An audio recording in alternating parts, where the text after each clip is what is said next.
वक्त को लेकर इतिहास में अलग अलग महापुरुषों ने अलग अलग परिभाषा और अलग अलग दर्द बयां किया है।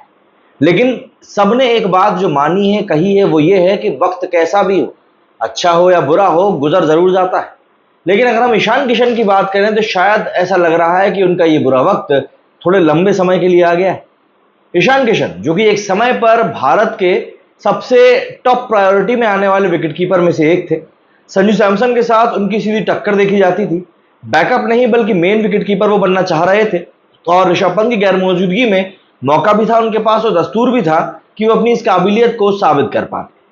लेकिन आज की तारीख में अगर हम बात करें तो भारत ने जिम्बाब्वे टूर के लिए जो टीम घोषित करी है, पहले उसमें जायसवाल और संजू सैमसन थे, अब उसमें ध्रुव जुरैल और जितेश शर्मा है, लेकिन ईशान किशन कहीं नहीं है। अब इस एक टीम को देखकर लोगों ने कयास ये लगाना शुरू कर दिया कि क्या वाकई में ईशान किशन के लिए अब रास्ता खत्म हो चुका है। अगर मैं एक छोटा सा एग्जांपल आपको दूं, छोटा सा कंपैरिजन आपको करूं, तो जितेश शर्मा और ध्रुव जुरैल का सिलेक्शन हुआ इस बार टीम इंडिया में। जितेश शर्मा ने मौजूदा जो आईपीएल हुआ था उसमें 14 मैचों में 187 रन बनाए थे। ध्रुव जुरैल ने 14 मैचों में 195 रन बनाए थे। और इन दोनों के ही कंपैरिजन में ईशान किशन ने 14 मैचों में 320 रन बनाए थे, जिसको कि आप बहुत अच्छा तो नहीं बट एवरेज स्कोर तो आप कह ही सकते हो। और अगर हम लोग जुरैल और जितेश से कंपैरिजन करें तो कहीं ना कहीं ये काफी ज्यादा बेहतर था। बट उसके बावजूद भी सबको शौक ये देखकर लगा कि ईशान किशन का सिलेक्शन ही नहीं हुआ। ईशान किशन का सिलेक्शन तो छोड़ दीजिए, ईशान किशन को लेकर बातचीत भी नहीं हो रही है। वरना एक दो बातें तो सुनाई में दे ही देती है कि यार ये हो रहा है, वो हो रहा है, ऐसा है, वैसा है। लेकिन ईशान किशन के बारे में कुछ भी नहीं है। क्या वाकई में बीसीसीआई ने ईशान किशन से मूव ऑन कर लिया है? क्या वाकई में ईशान किशन के लिए दरवाजे बंद हो चुके हैं? दरअसल ऐसा 100% तो नहीं कहा जा सकता है। हाँ, जो आंकड़े दिख रहे हैं, जो पूरी स्ट्रेटजीज दिख रही हैं, वो सब जरूर यही इशारा कर रही हैं। बट उसके बावजूद भी कहीं ना कहीं गट फीलिंग है कि शायद ऐसा हो नहीं रहा है। दरअसल हार्दिक पांड्या की अगर हम लोग बात करें तो एक एक एक एक आंकड़ा है जिसमें बताया जाता है कि या तो हार्दिक पांड्या या सूर्य कुमार यादव या फिर जसप्रीत बुमराह, इन तीन मुंबई इंडियंस के खिलाड़ियों में से कोई एक शुभमन गिल के अलावा भी कप्तान बन सकता है। इस समय जिम्बाब्वे टीम के टूर के ऊपर जो टीम भेजी गई है उसमें शुभमन गिल कप्तान है, लेकिन उसमें इन तीन खिलाड़ियों की मौजूदगी नहीं है, मतलब पांड्या, स्काई और बुमराह की। जब ये तीनों वापस आएंगे तो माना जा रहा है कि पांड्या को एक बार फिर से शायद कप्तान के तौर पर प्रोजेक्ट किया जाएगा, क्योंकि जब टी20 वर्ल्ड कप के सिलेक्शन की बारी आई थी तब भी इस बात को बताया गया था कि बीसीसीआई चाहता है कि पांड्या को टीम में रखा जाए। नतीजा सबके सामने है, पांड्या की हीरोइक्स हम लोगों ने देखी। बट इन सब के बावजूद भी पांड्या के वापस आने से ईशान का क्या कनेक्शन? ये तो आप लोगों को जरा याद करना पड़ेगा वो दौर जब आईपीएल शुरू होने को था, रणजी ट्रॉफी चल रही थी और हार्दिक पांड्या, ईशान किशन और इनके भाई कृणाल पांड्या ये लोग बड़ौदा में प्रैक्टिस कर रहे थे। काफी बवाल हुआ था कि भाई ये लोग आके रणजी क्यों नहीं खेल रहे, रणजी से क्या दिक्कत है। तो एक बात तो तय है कि रोहित शर्मा के कप्तानी से हटने के बाद, जो मुंबई इंडियंस से वो कप्तान हटे थे, उसके बाद में जो दो खेमे बने थे, एक खेमा हार्दिक पांड्या का, एक खेमा रोहित शर्मा का। हालांकि वर्ल्ड कप में वो सब दिखाई नहीं दिया, बट उसके बावजूद भी ईशान किशन का जो इंक्लिनेशन था वो हार्दिक पांड्या की तरफ था। तो हार्दिक पांड्या अगर कप्तान बनते हैं तो ईशान किशन को इसका फायदा तो जरूर मिलेगा।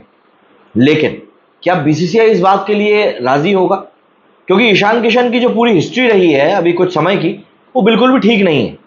मतलब ज्यादा टाइम की बात नहीं है, 6-7 महीने पहले, 8 महीने पहले ही ईशान किशन बिल्कुल प्राइम प्रॉपर तरीके से इंडियन टीम के विकेटकीपर थे।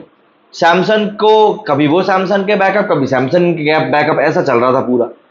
वर्ल्ड कप खत्म हुआ, वर्ल्ड कप के बाद में टीम ने ऑस्ट्रेलिया के खिलाफ 5 टी20 मैचों की सीरीज खेली। ईशान किशन ने उसमें 2 हाफ सेंचुरी लगाई, बट उसके बावजूद भी जितेश शर्मा को पुश किया गया।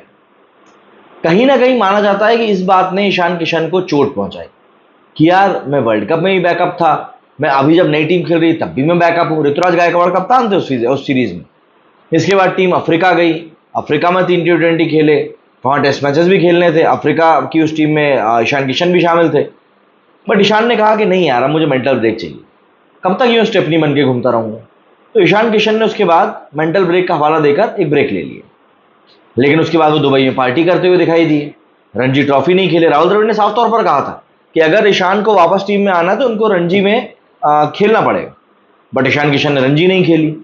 कहाँ गए ईशान किशन, कहाँ गए ईशान किशन? जब बातचीत चली तब पता चला कि भाई साहब बड़ौदा में प्रैक्टिस कर रहे हैं हार्दिक पांड्या के साथ में। उसके बाद में एक आध कोई सा तो भी ट्रॉफी हुई थी, वो खेल भी ली इनने। लेकिन कहीं ना कहीं बीसीसीआई इनसे नाराज हो चुका था, और यही कारण था कि जब बारी सेंट्रल कॉन्ट्रैक्ट की आई तब उसमें से ईशान किशन को बाहर का रास्ता दिखा दिया गया। ये अकेले नहीं थे, श्रेयस अय्यर भी बाहर थे, और श्रेयस अय्यर भी अभी टीम में नहीं, जबकि उन्होंने तो अपनी टीम को आईपीएल भी जिताया है।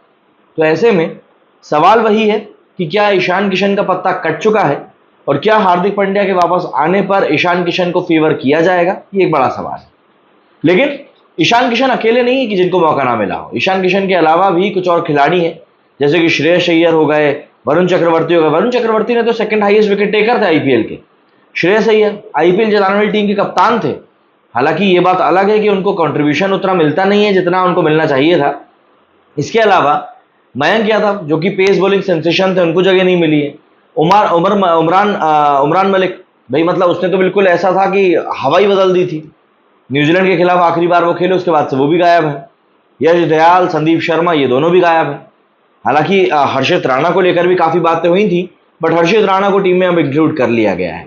तो ऐसे में सीधी सिंपल सी बात यही है कि टीम इंडिया अब एक नए फ्लेवर में, नए क्लेवर में नजर आ रही है, और इसमें कुछ पुराने पापों को जगह नहीं दी गई है, जिनमें कि एक ईशान किशन को भी बताया जा रहा है। ईशान किशन के लिए क्या रास्ता खत्म हो चुका है, ये कमेंट करके आप मुझे बताइए आपका क्या सोचना है इस बारे में।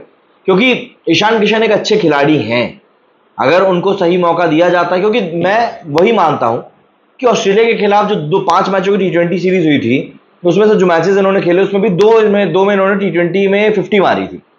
भाई बंदे में दम है, आप उसको खिला नहीं रहे हो तो वो परेशान तो होगा ना। प्लस यहां पर एक सबसे बड़ी दिक्कत मुझे कम्युनिकेशन की भी लगती है कि शायद ईशान के साथ में सही तरीके से कम्युनिकेट भी नहीं किया गया। करेले पे नींद चढ़ा ये हो गया कि वो आईपीएल में एक स्टैंड आउट परफॉर्मेंस दे नहीं पाए। अब ये सब चीजें जब एड अप हुई, कहीं ना कहीं एक दूसरे से जुड़ी, तो वो दिक्कत दे गई ईशान किशन के लिए। बहरहाल आने वाले समय में काफी सारे मौके ईशान को मिलेंगे। एज फैक्टर अभी भी उनके ही साथ है, बस शायद हवा का रुख बदलने की जरूरत है। और एक बार जब हवा का रुख बदलेगा तो एक बार फिर से ईशान के लिए दरवाजे जरूर खुल जाएंगे, इस बात का हमको पूरा यकीन है। क्योंकि ईशान उन खिलाड़ियों में से है जो कि अपने दम पर मैच का रुख बदलने का पूरा मादा रखते हैं। ऐसे विस्फोटक बल्लेबाज हैं जो ओपनिंग करने आए तो वही अच्छे अच्छे होकर पसीने छुड़वा दें। और सबसे बड़ी बात, ईशान किशन के साथ में सबसे पॉजिटिव चीज ये है कि ये खिलाड़ी किसी भी पोजीशन पर खेल सकता है, और जब कोई खिलाड़ी किसी भी पोजीशन पर खेलने के लिए तैयार होता है तो टीम के लिए वो सबसे बड़ा एसेट होता है। एक एसेट के तौर पर ईशान किशन एक बेहतरीन खिलाड़ी हैं। बस बात वही है कि थोड़ी अनबन, थोड़ा ईगो, थोड़े इश्यूज हो चुके हैं, जिनके कारण शायद ईशान को जगह नहीं मिल रही। क्या कहना चाहेंगे आप लोग इस बारे में, कमेंट करके जरूर बताइएगा। मेरे इस वीडियो फिलहाल इतना ही। जय हिंद, जय भारत।